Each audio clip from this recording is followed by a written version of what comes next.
So, I've been talking to, this actually came up multiple times today with people that I've been chatting with about, like, what was our starting point or our intention in getting a dog. And I never really was a dog person. I grew up with a dog, and I didn't want to take the responsibility of it. I learned a lot about myself from that, especially upon, like, reflecting on my childhood. But I wouldn't call myself, like, a dog person at all. Now, Jessica, she grew up as more of a dog person, you could say. She grew up on, like, a farm, more practical use for dogs and everything, like hunting and all that. Whereas with me, our dog was great, cute, fluffy, whatever. But I was just like this spiteful little kid that was like, why do I have to take out the dog? I just want to go do my own thing. I wasn't that spiteful, but, it was like, that was my thought process. So now, okay, Cameron and Katie Cope, they've become great friends of ours. And we go visit them a few times a year. We get along, very well. And Cameron and Katie have two kids that are very bright, very brilliant. They have a very awesome family, like the best family I've seen. And Jess and I have been preparing to be ready for that. Hey, Drake. It's a great title, right? You have yet to meet Teddy in person, by the way. But I'm sure you'll come visit us soon. Now, as Jess and I have been preparing to have kids, there's so much you have to do, obviously. Like, to properly welcome children into the world, you work through your programming, your reactivity, how you relate to your parents. So there's, like, all this stuff that we're doing. And it's like, the Destiny I process, using TechnoTutor, having support groups like with Self-Perfected to just talk about this stuff, but then actually apply the change. So now it's not just like, it's like you don't want to have your kid spill the milk. And in your mind, you're like, oh, damn it, he spilled the milk. Like, you want that thought to not even come up. Or just like, oh, he spilled the milk, I wonder what happened. Okay, and just direct the situation. That's the ideal. However, there's that stuff that comes up, like from childhood, right? Where you're like, maybe one time you spilled milk or something, and your parents yelled at you or hit you or something. So that's what Jess and I are working on, of getting out, so that by the time we welcome kids into the world, which will be sooner than later, that then we don't have to do that. Then we can focus on, like, just supporting them and having, helping them fulfill their utmost potential. So now, what does a dog have anything to do with this? Well, 3-4 months ago, Jess had this opportunity where she just had a family situation where we possibly had to, like, look after one of her family members. And it just brought up this interesting point within us of looking at, like, oh, wow, yeah, us taking on more responsibility, looking after people, whatever. And we had talked with Cameron and Katie about this, and it just all kind of culminated in this realization of Jess had wanted a puppy for a while. And I was like, nope. I don't want a puppy. Don't want that. Don't have time for that. Don't have the ability to take responsibility for that. All these excuse. That I knew I was making excuses. So, Katie brought up to us. She's like, hey, Mitch, why are you so resistant to this dog? And we came up with a plan of how do we get a dog with the starting point of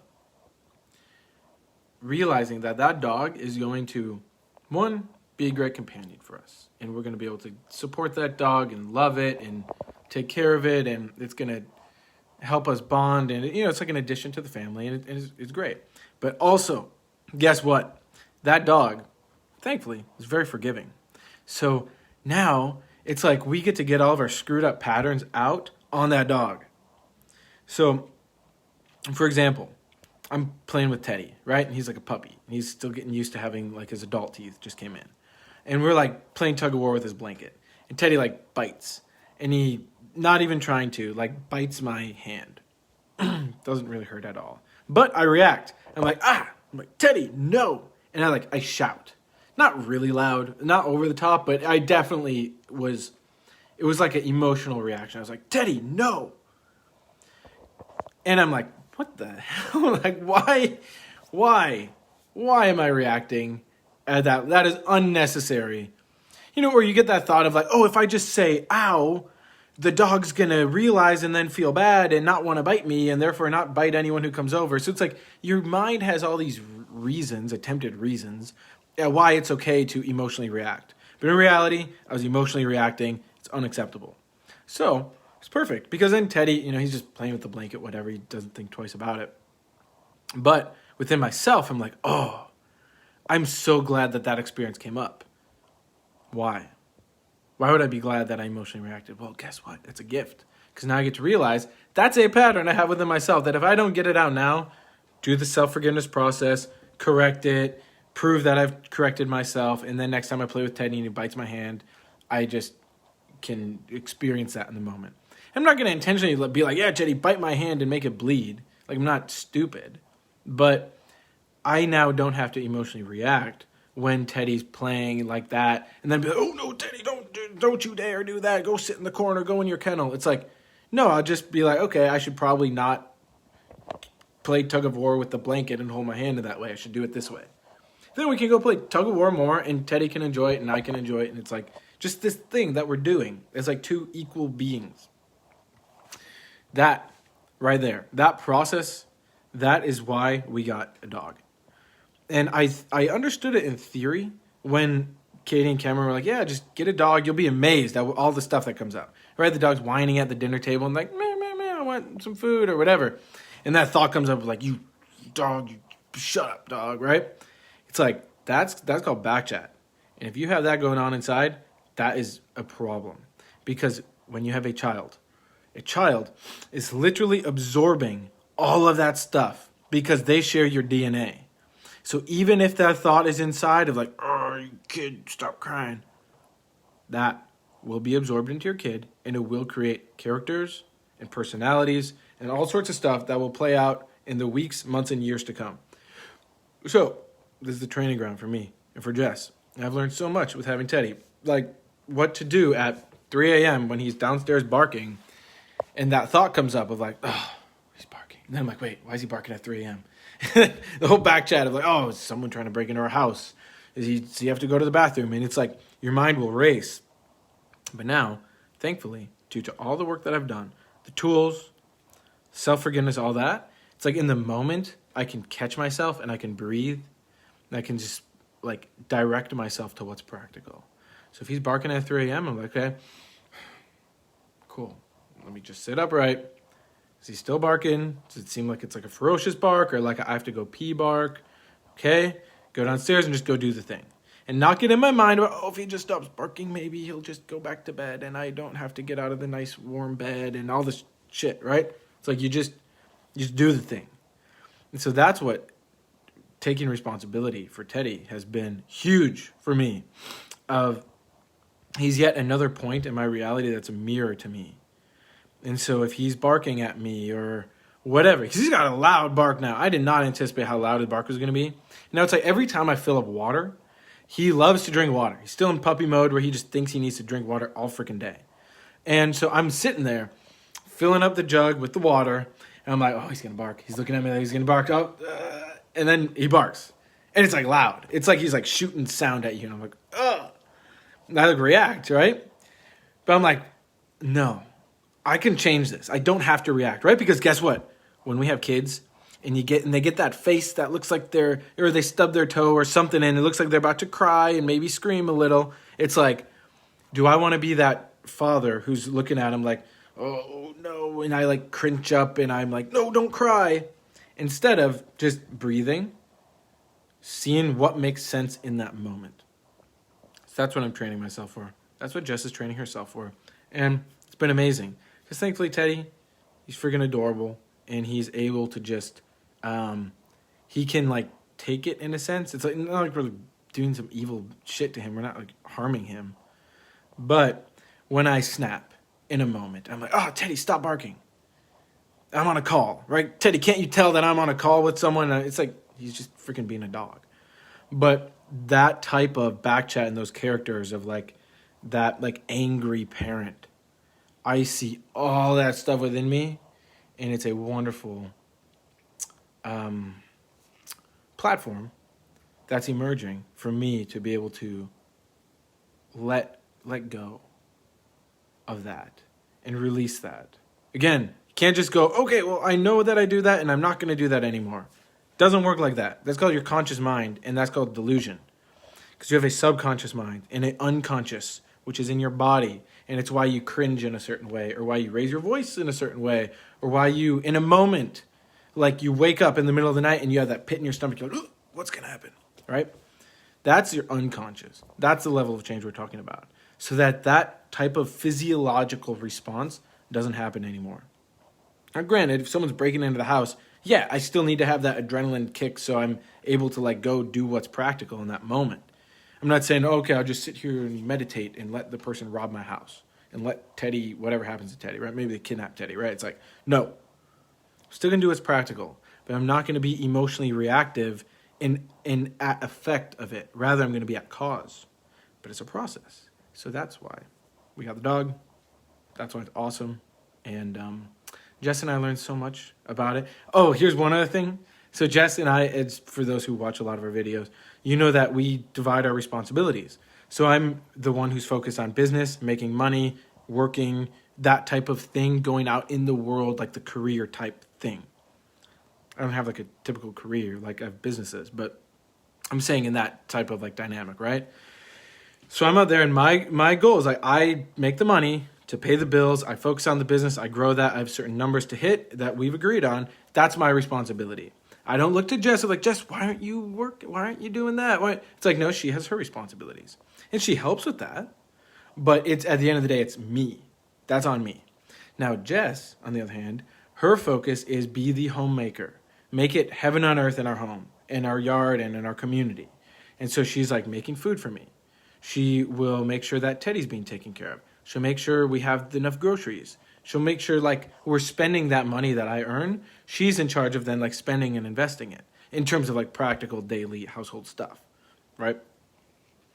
What's been so interesting is that now that we have Teddy in the mix, because guess what? Soon enough we're gonna have kids. So it's like in my mind, if Teddy's ever like acting crazy, right, and he's like all hyped because maybe we're out for a little bit longer than expected, and he just wants to play or whatever.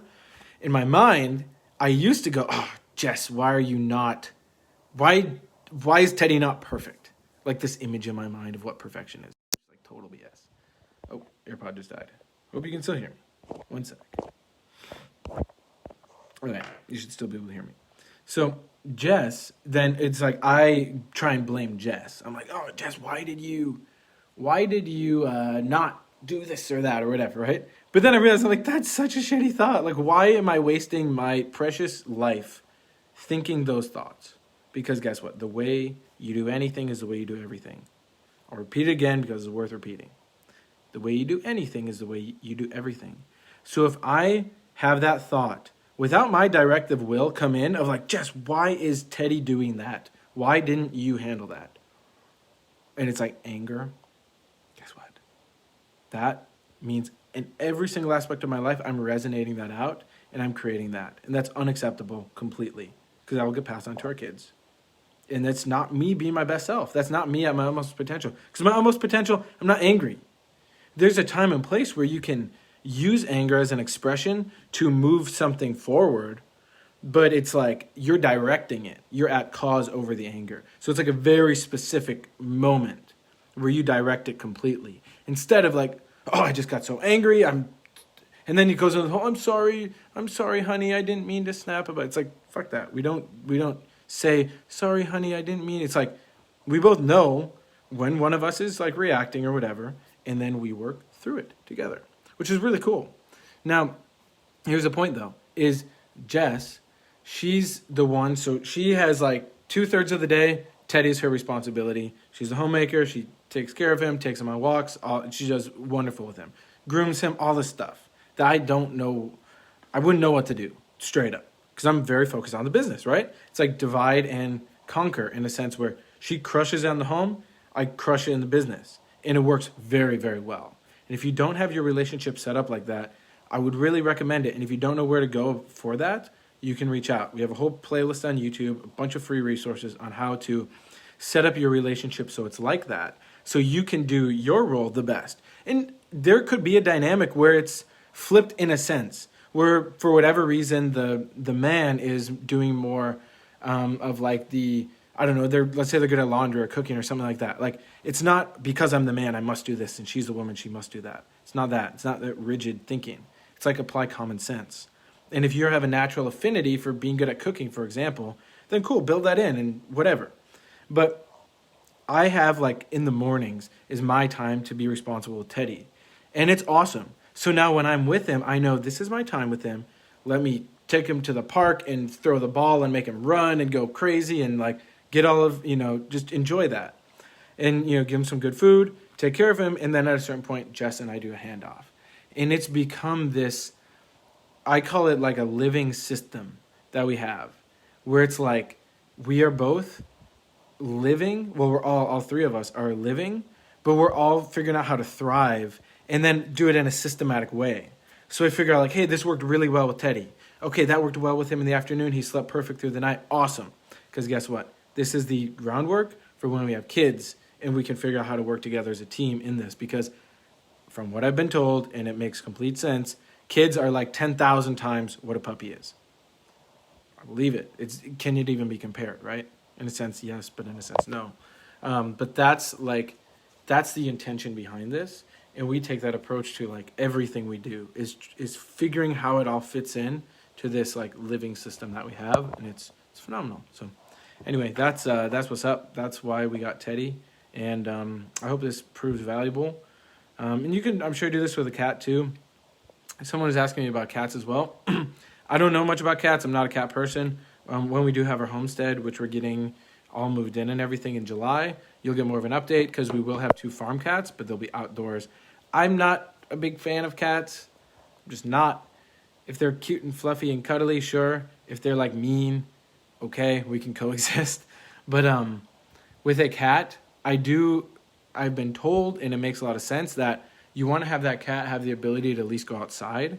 Otherwise, they'll get a bit neurotic. Just because, imagine if you were inside all of your life and you don't get the sun or the fresh air or the ground, like literally putting your hands on the ground, it's because the earth has negative ions in it.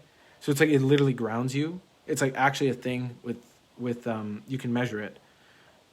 And it's good for you. Like, even yourself, if you're inside all day long, like, go, I would encourage you, like, take your shoes off and go literally put your feet on the ground. It feels good.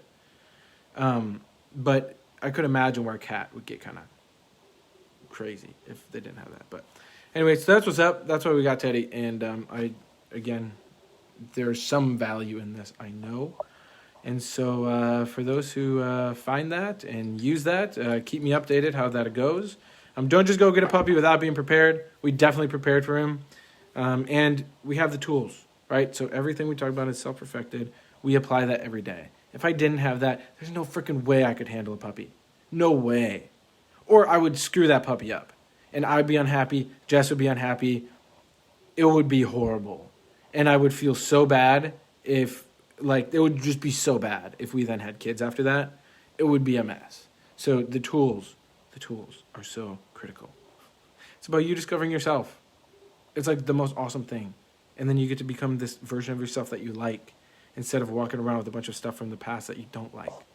And then you can share that with others. It's amazing. That's how we create a better world. But it starts with yourself. So that's that.